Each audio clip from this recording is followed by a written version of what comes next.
42 people you were able to talk to. What was the most challenging story that you heard in those 42? Oh, I heard so many heartbreaking stories, but one of them, um, quite early on in my interviews, I was speaking to somebody uh, about a prison that they had been in, and they were describing one of their cellmates who was a popular footballer in his Asmara neighborhood. He was left-handed. He was an artist. He used to do little thumbnail sketches of people in the prison to kind of keep their spirits up. And he was eventually executed for trying to help people forge papers to leave the country. And as this interview was being translated to me, what I do is I use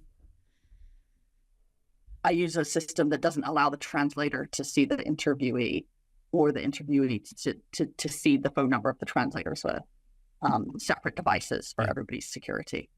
But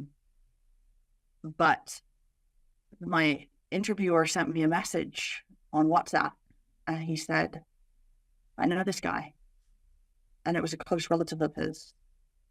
And when he spoke again, he was doing his translation, he was doing his job, but I could hear that pain in his voice because this was somebody that he had loved, and now he was telling a story.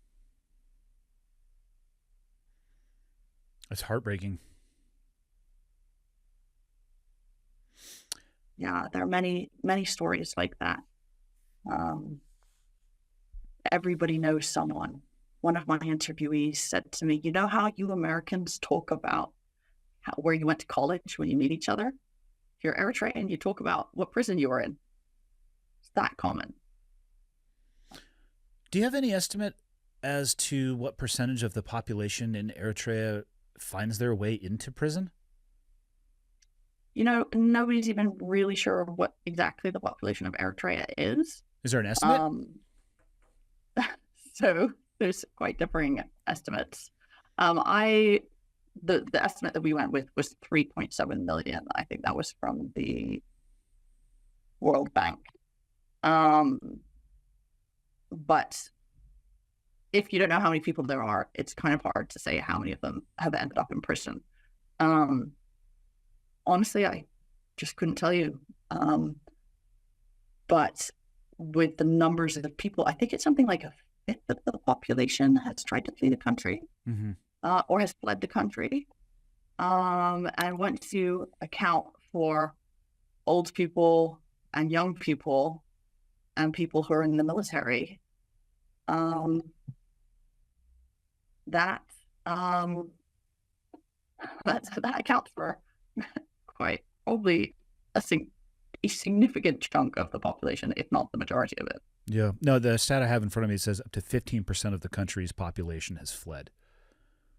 I mean, that's a lot. Yeah. Well, even that, I mean, if Ethiopia is sending people back, and then on the western border, you have Sudan, southern border, southeastern border, you have Djibouti, and then Somalia. I mean, I guess you could, well, I wouldn't recommend it. You could swim through the Red Sea and find your way over to Yemen and Saudi Arabia. I'm assuming they need to go farther than that. Is there a location or a country in the world where the majority of these people are able to put their roots back in and find a home, or is it kind of just all over the place, wherever they can put their roots down? It's all over the world. It's wherever they can get to.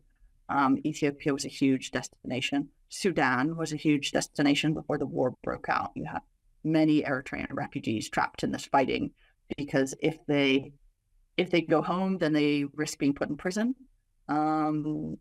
They might not be able to make it through the front lines of the Sudanese civil war. Many of them are very, very poor. You have diaspora populations in many countries, but you have a huge diaspora population in the United States, actually. Is there a certain area where they have co-located? There's quite a lot spread out through the U.S. There's quite a lot in Washington, but there's in many cities, actually, you have Eritreans.